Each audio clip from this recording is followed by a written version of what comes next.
Let's do it. Isn't just talking about tax relief.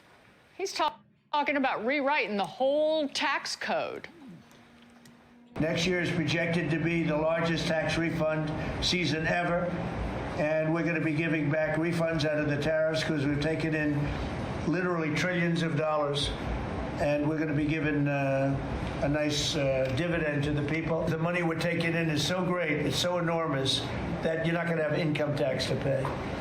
Whether you get rid of it or just keep it around for fun or have it really low, much lower than it is now, but you won't be paying income tax. Okay, so basically, if that's a thing here, if we're going to be getting dividends specifically off of the tariffs, that's kind of what I suspected. But if we're going to get dividends off of the tariffs, then almost by default, that's kind of a UBI, which is interesting, but like a once a year, like UBI based, dividend based stimulus. Interesting. Much lower than it is now, but you won't be paying income tax. I did not expect Welcome to the Big Money Show. I'm Dagan McDowell, along with my co-hosts, Taylor Riggs, Brian Benberg, Jackie DeAngelis, and with us for this hour, Great Hill Capital Chairman Thomas Hayes. Great to see you. Not only is the White House promising Americans a lucrative tax refund season, it says, the president, that they can expect Americans tariff dividend checks as well. But no more federal income taxes? Feels like a pipe dream. It the does. President insists that his tariff windfall is big enough to fund the government, cut the deficit, and still put money back in the pockets of voters. Critics will argue, it's not just critics, we don't need to put it in the frame of critics. I'll argue that the math doesn't add up. Right. Because I'm listening. And I didn't expect for Fox News to basically come out and say something like that. But okay, listen, I agree, right? It doesn't sound... I mean, like trillions. Here's the thing, guys. I like the idea of getting some type of like kickback specifically from the concept of the tariffs, but I do think that should probably go to whittling down the national debt and making it so, and stop the printing of money. Maybe we could start burning some of the money that was printed. That would be great. So we can kind of bring the value of the U.S. dollar kind of up slightly. Let's say that would be great, amazing, right? But I think that there are more important things specifically than a stimulus. Now, understand this here. I may be coming from a place of privilege. I get that, right? But the point I'm trying to point out is I think for the benefit of the country, we do need to bring down our national debt, obviously, and along with kind of get rid of some of the fictitious money that was basically printed, guys. This is a classic President Trump, be big, be bold, force Washington to defend a status quo that most Americans cannot stand. And with inflation expected to ease in 2026, we could be entering phase 2 of an affordability push. So while Americans dread tax season, it may soon become the most wonderful time of the year. I hate taxes. Brian Bremberg, I hate tax season. to you first on this. I hate it. I'm holding a big announcement in my mouth. You're not pregnant. There is something to be said. No.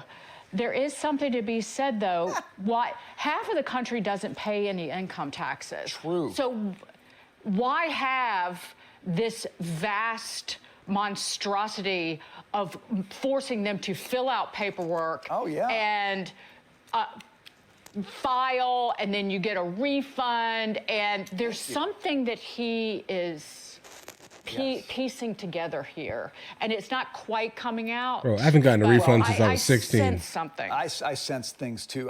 Look, I want to just stop and celebrate the fact that in the White House you have a president saying, let's get rid of the income tax, because you would not have had that under the previous president. They wanted to double down. Actually, they wanted to make it worse by doing wealth taxes. So I like the idea of no income tax. I like better, and you've mentioned this before, because tariffs are sort of this. I like a consumption tax better than an income tax, because I'd rather tax consumption than work and investment. So the president is putting out, I think, a great idea in principle. That makes sense. I don't think it's going to happen. Like, think about what he just said here, guys. I'd rather tax the concept of consumption rather than like work and like investments or something like that, guys. Yeah, think about what he just said there. It's intriguing.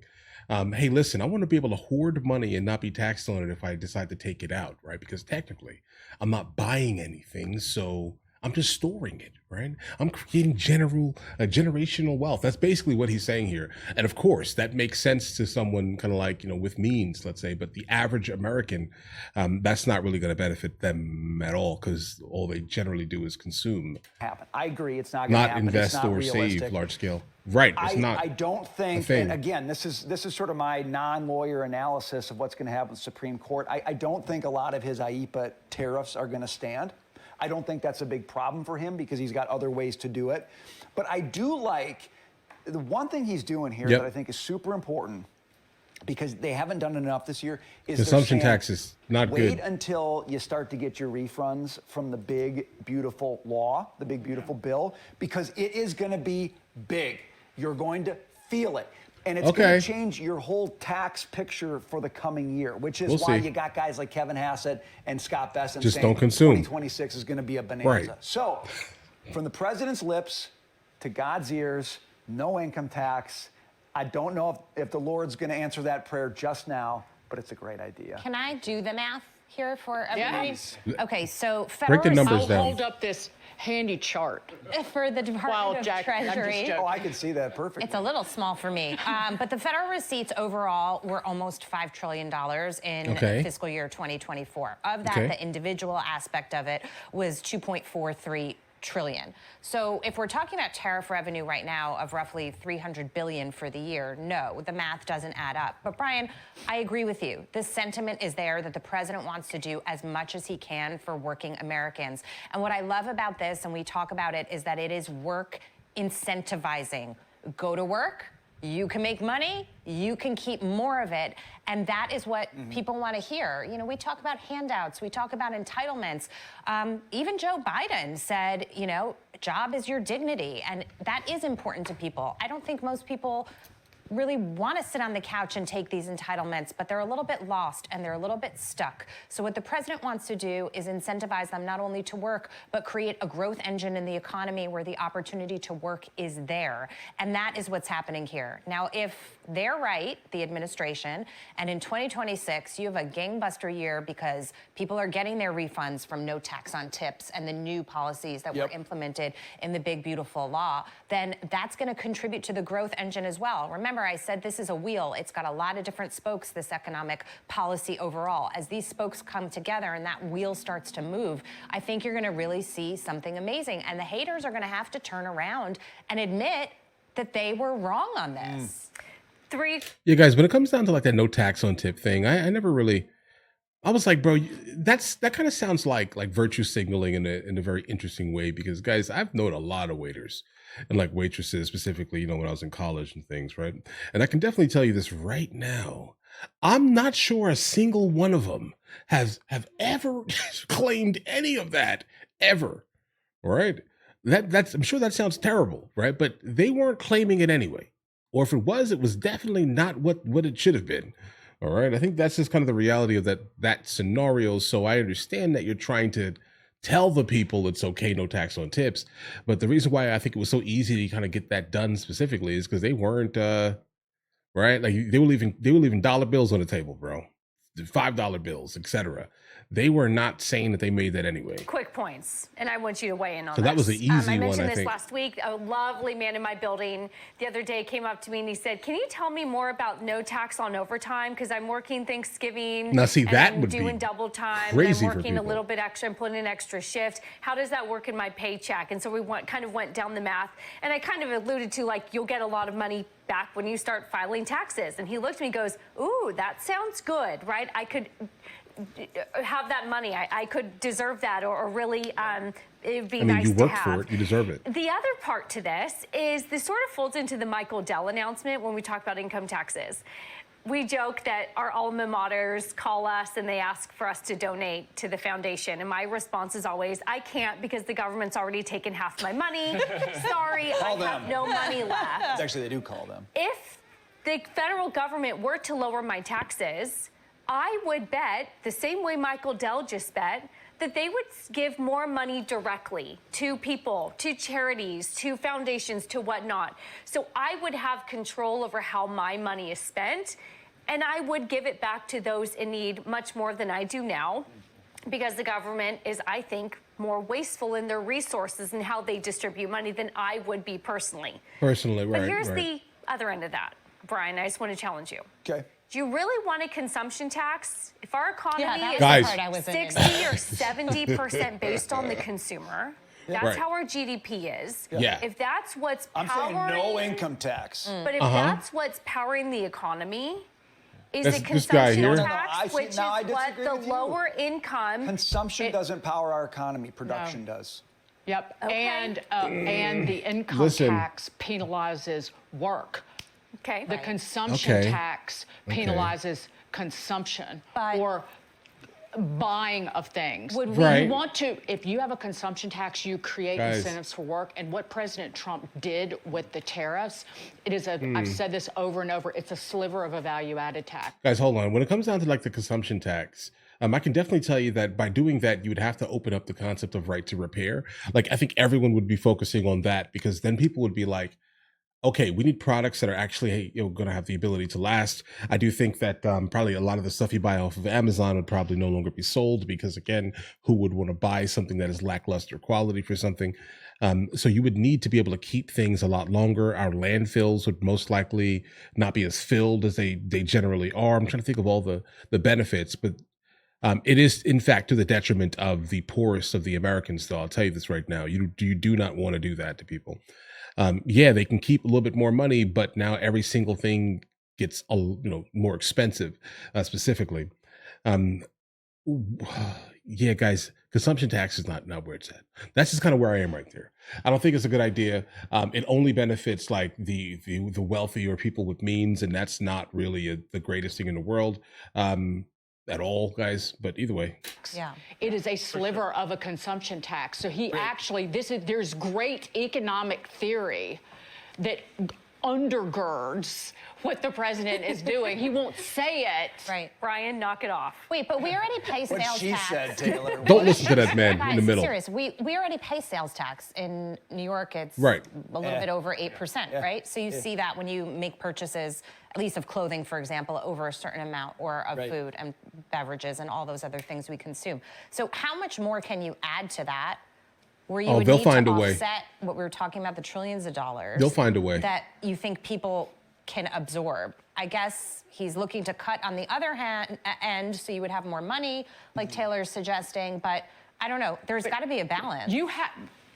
You have a federal government where the bottom 50% of federal taxpayers only pay $63 billion in annual taxes. That is less than 2 months of tariffs. They're not paying anything.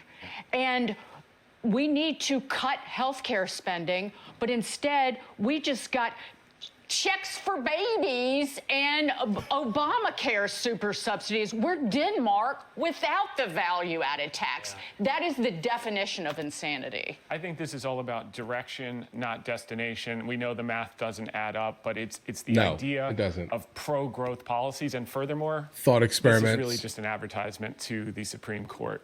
If you unwind these tariffs, I'm just going to pay it out as dividends, baby. If you keep it, I'm going to pay down debt. So we can pay down the debt one of two ways. We can have massive growth through handing out these dividend checks, in which case we're going to inflate it away. Yes. Or we can be responsible about Definitely it and inflate. keep the tariff income coming in, and we will use that money to pay down debt. Up to you, Mr. and Mrs. Supreme Court. That's the way it's going to be.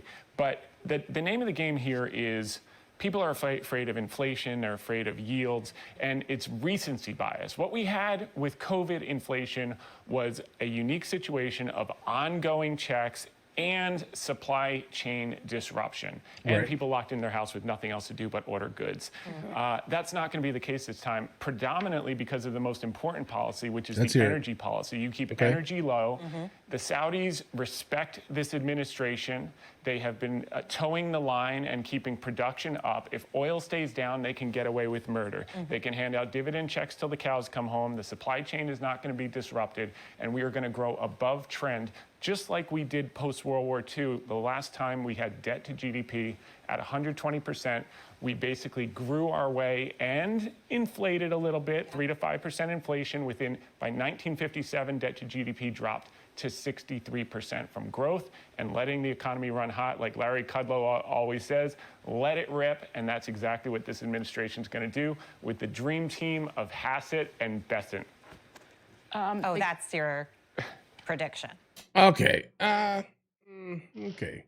Listen, I like the idea of not having an income tax. Truthfully, I mean, I think most people probably would love the idea, but I do think that if we are looking specifically at like a consumption tax as the other option, then that's going to be a no, right? Because you understand that it's like the majority of Americans are not wealthy, right? So we cannot turn the United States of America exclusively into like a wealthy, haven, let's just say this here. It can't be for that. Like everyone has to have the ability to kind of be able to live their life and things like that.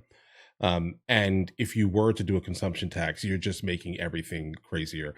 And you do understand that Americans voted Trump in almost exclusively for immigration and the economy, and you'd basically wreck the economy with massive hyperinflation because now everyone has more money. That's kind of the overall argument when it comes down to any type of UBI or universal basic income anyway. People have more money. Everyone knows you have more money. So I'm going to go ahead and make things at least 20% more. Right? Because now you can afford it because you have the extra money. So we need to find a way to basically pilfer the money from the people who are just given it. That's basically the gist of it. I'd say when it comes down to here, guys. Right? That's kind of where I am. I do not like consumption tax, the idea of it, because that's just going to hyperinflate everything. They have more money. No, thank you. Like everything is more expensive now for no reason. Like literally. Everything. Let's see what some of the comments here.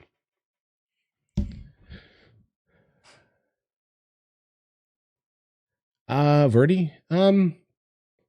Yeah, something, society did get I see where you're going with that, but yeah, society did get tricked, right? People got tricked into believing that that's a thing that's required here. The fixed income thing though, bro. Yeah, I can imagine that if someone that's on a fixed income and they're getting money specifically, do they even get taxed income tax on that? I guess, or capital gains. How would the fixed income be set up? Is it coming from like a dividend potentially? Because capital gains is real. And I know you know what I'm talking about, right? So that's a thing there. Let's see. Yeah, their money would be their money would in fact be worth less because inflation is going to hit in a crazy way via consumption tax because now whatever you bought for $1 is going to have, depending on where you are, 7 cents, 7% or 7.5%, 11% some places. And then you have the consumption tax added to it. What is it? 20%? Something crazy. So now you're being taxed 30% on everything. Yeah, no. Obviously my numbers are hypothetical. I have no idea what it would be. But if it's 20%, you buy something for $100 and you end up having to pay almost $30 in taxes, guys. This is craziness, guys. That's a no for me, bro. That is a massive no for me with consumption tax. It will not benefit the masses. It'll just benefit a small minority. And I'm sure that's not how you can't maintain a country when the bottom half of income earners, or more than the 75% bottom half of income earners, makers, let's say, are going to be gunning for you on a daily basis because you are financially better off than them, right? So we need, like I'm telling you guys, whatever you think of the left right now or the right now, but the left specifically is going to completely boom, right? And I mean that they're going to get everybody. If you put a consumption tax, the left is going to go crazy. They're going to pull in everyone and they're going to win for the next 20 years. All right. I'm telling you, that's what's going to happen. I can see that being the thing with a consumption tax. I hate the idea of that, bro. Specifically. Because any argument that the right has specifically saying that they're for the people would be completely out the window. Like that's not an argument anymore. If that makes sense. That would never be an argument, basically. You cannot stand on that because you'd wreck the the bottom half of the income or earners, guys. Guys, do you want to watch movies with me? I never actually thought to like promote it over here, guys. But if you guys do want to watch it, guys, we have hundreds of movies, and I mean hundreds of movies that we've reacted to. You guys can come watch them with me if you want to, along with many TV shows. Currently, we're working on the show Dexter, along with Vikings, and we have a lot of series that are already completed. But if you guys do want to watch it with me, the link is in the description. Everything's available at the second tier. But of course, if that's not your thing, guys, don't worry. Right? Listen, like and subscribe.